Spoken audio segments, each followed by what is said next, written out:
Another thing I did today, or I'm doing today, by the time you see this, it will have been done, is I'm going to can some more peaches. A week or two ago, a couple weeks ago, I canned 4 pints of just peaches in medium syrup. And I had a lot of syrup left over because I only did 4 pints. And, but I only bought, I think, 6 pounds of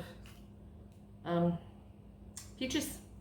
So, today I was at the fruit stand again.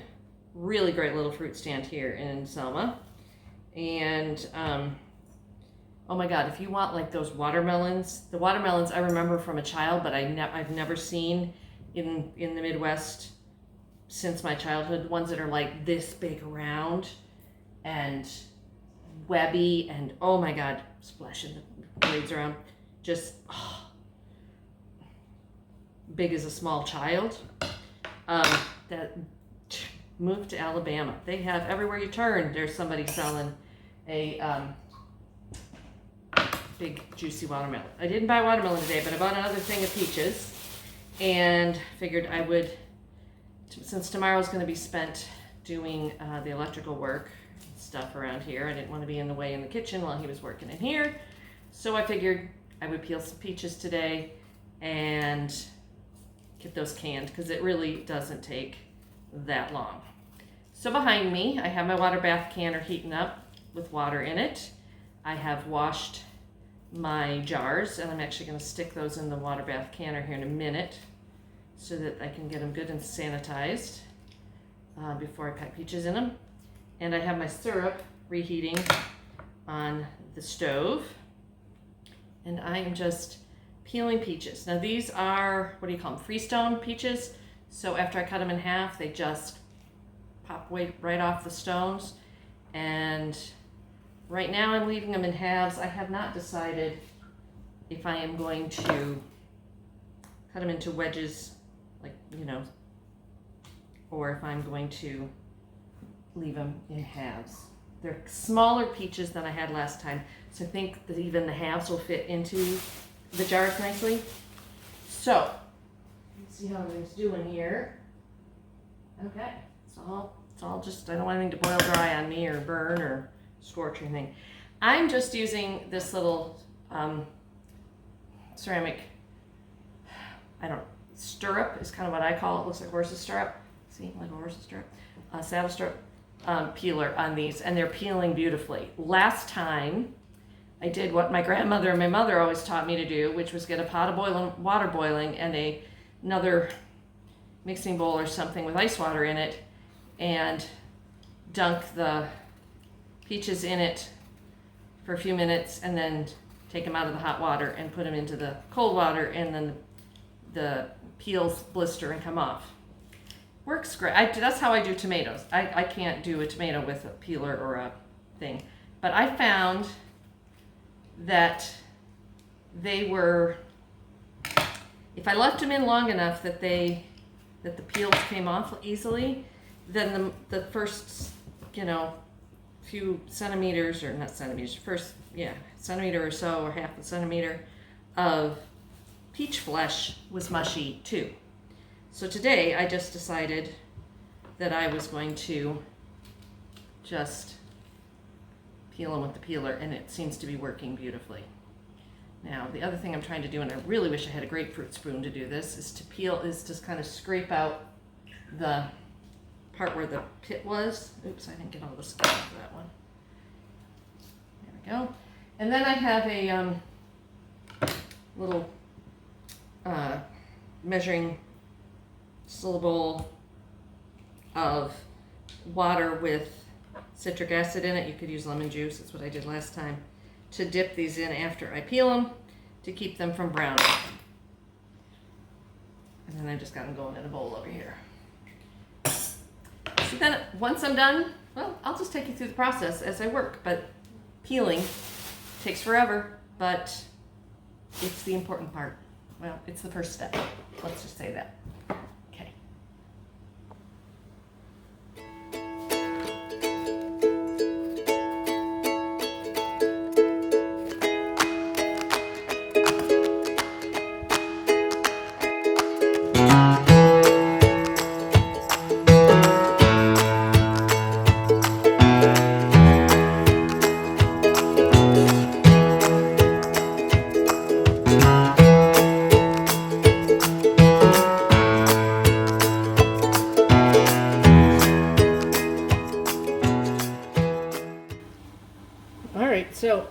here we are, ready to put these into the jars.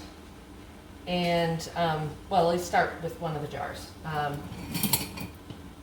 So I've peeled my peaches and heated up my syrup.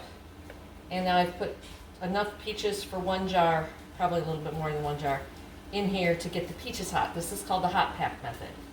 And then I'm gonna drop them in here. And they say they really want them the cavity side down, which might take a little finagling. There we go. I think that's to keep you from having any air pockets. But every time I put one in here, it wants to flip over.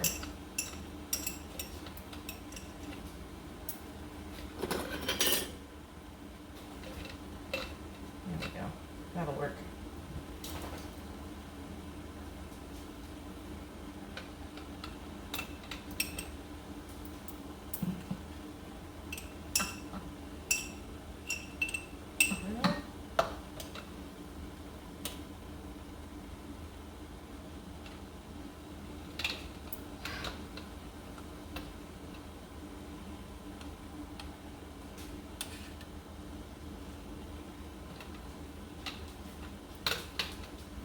You pack them in until they're within an inch of the top of the jar. This is where wide mouth quart jars are a little easier than pint jars because you just have more room for them to move around in there. But I'm going to smoosh them a little bit so I can get at least one more half in here.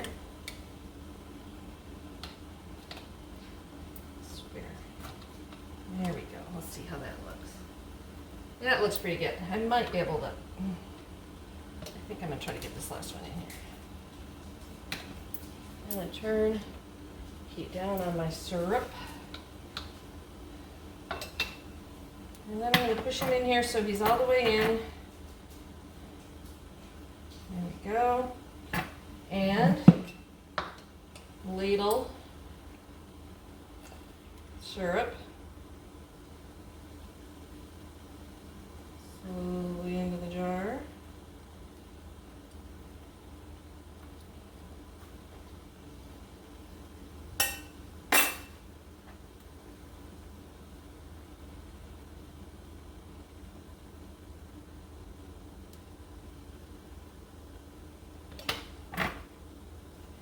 Take something,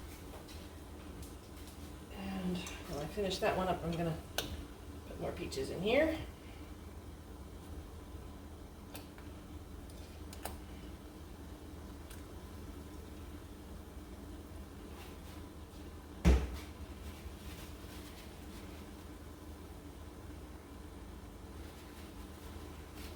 And I take a clean tea towel or paper towel.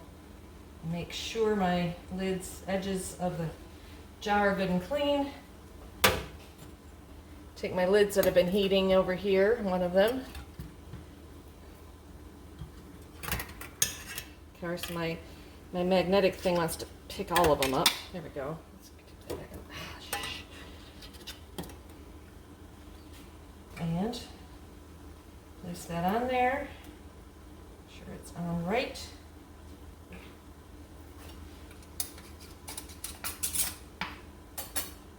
And then the next step will go into the water bath canner. But for now, we're just going to fill the jars and go from there. So I'm going to go back, finish peeling while these heat. Repeat this process when all four, maybe more than 4 jars are filled. We'll put them in the water bath canner. Okay, here we go. I ended up with 5 pints. And I had a few extra peaches left over, but not quite enough to fill another jar, and you know, I can use them in my smoothie tomorrow morning and I'll be more than happy to make use of them that way. So then what you do is you lower them down, and you want to be sure your water is over top.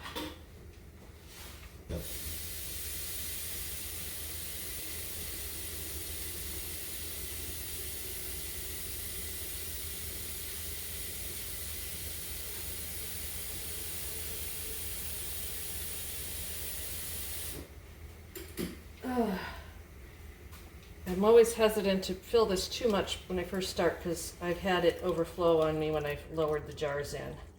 Water dispersion and all that. And usually I have my kettle going hot by the time I get to this point, but I forgot to turn it on.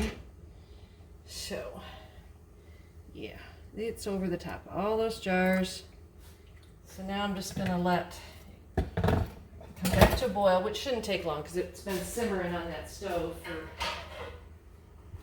the whole time I was, ooh, somebody's, oh, I got a problem.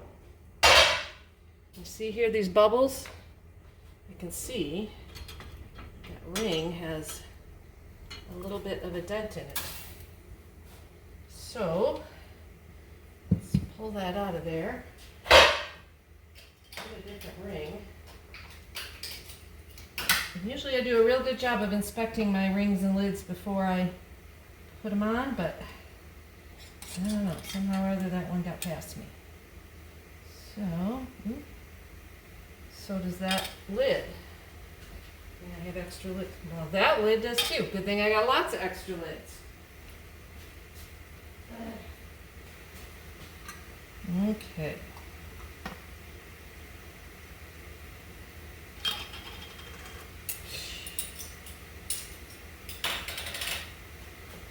This should be good. Okay. Jar back in there.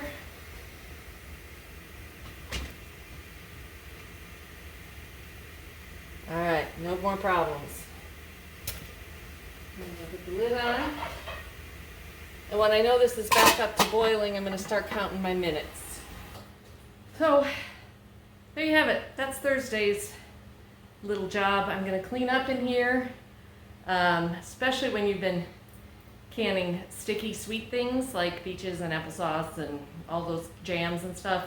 Sure, you clean real well because you don't want ants. I had a real bad ant problem earlier this month in here, and I've been battling him, so I don't want to give him any more good reason to come back. So, but I think it's 20 to 25 minutes, and then I pull them out, put them on the towel to cool. You'll hear them pop, pop, pop, pop, pop, and you've got canned peaches. I want to recommend this book for all of your canning needs. I have a couple other canning preserving books that I like, but this is always my go-to, especially for something, you know, just plain like peaches or jams or things like that. This is the Ball Blue Book, Guide to Preserving.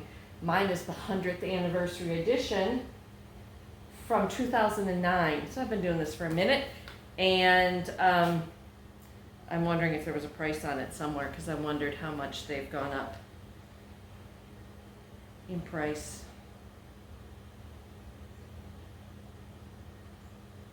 Yeah, I don't see a price on mine.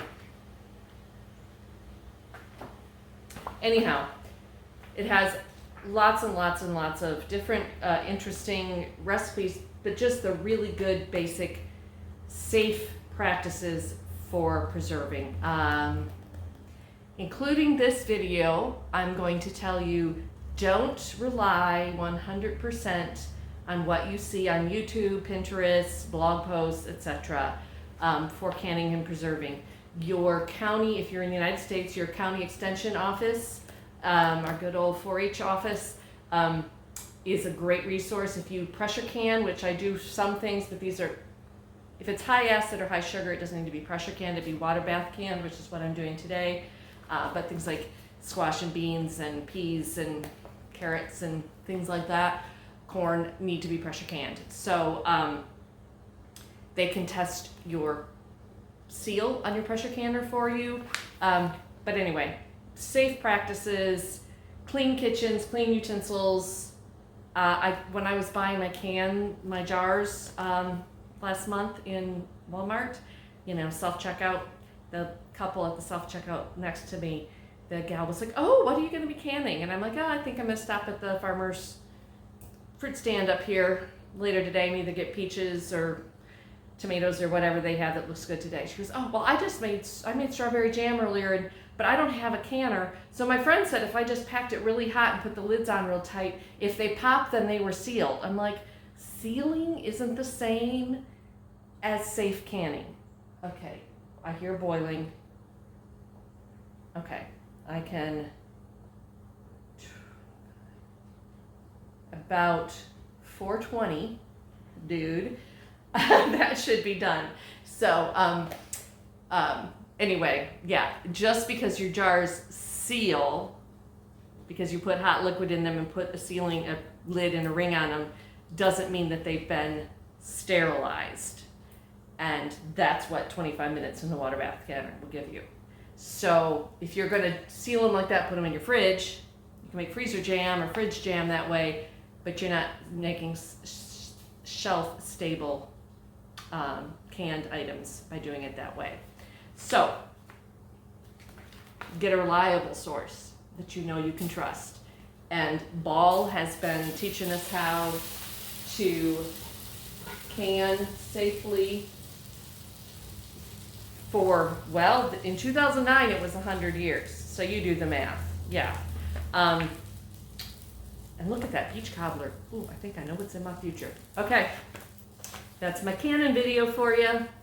If I get some other goodies and I pressure can, maybe if you're interested, let me know. I can show you a pressure canning. I know a lot of people, you know, that old I Love Lucy where the pressure canner explodes, and all the horror stories we've all heard about pressure canners exploding. I think some of that fear is going away the more and more of us that use Instant Pots, because it's the same concept, but you cannot can in an Instant Pot. It's not the same. But I can show you if I find the right things to can. I'd like to can some squash, so maybe I'll look for some squash here in the next month or so, because I do like to make squash soup in the winter. But usually the winter squash are there at the store available, and I don't have to can them, so whatever. Enough jabbering out of me. Look how beautiful those are. They've been out of the water bath for a few minutes. Haven't heard the magic pop yet, but they haven't had a chance to cool too much. But they will. I have faith. They will all go pop, pop, pop, pop, pop. And we'll have beautiful peaches for the winter. Oh, so good. Yep. Gorgeous.